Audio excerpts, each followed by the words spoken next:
I'm a big believer in the idea that someone can come into your life for a very short period of time and have a massive influence. I truly believe that. In my case, it was a great American grappler called Dean Lister.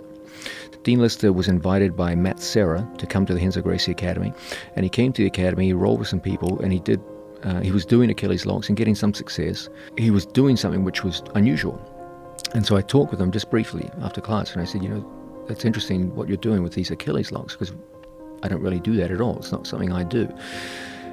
And he said one sentence which completely changed my outlook. He said, why would you ignore 50% of the human body? One sentence. Why would you ignore 50% of the human body?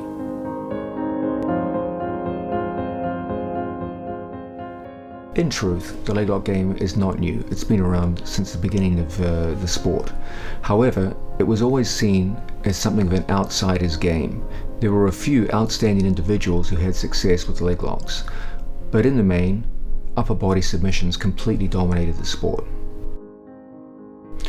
A few years ago, a set of students who I trained in New York City out of the Renzo Gracie Academy came to change people's perceptions about this.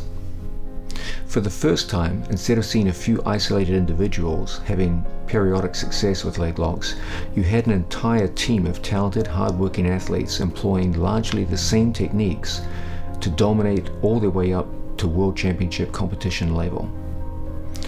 For the first time, you saw people with completely different body types, different personalities, across a wide spectrum of game plans, styles, etc., employing what appeared to be a system to push their opponents into a leg lock exchange where they had a massive knowledge advantage over their opponents and could almost always get through to a complete victory. My goal in this video is to introduce you to this system. The peculiar attribute behind it was that these students of mine learned the system in a relatively short period of time. Perhaps the most shocking thing was not only that an entire room full of people could employ the system so successfully, but the short amount of time it took them in order to be able to do so. I want to be able to take the same teaching methodologies which I use with my students and show them to you now in this video.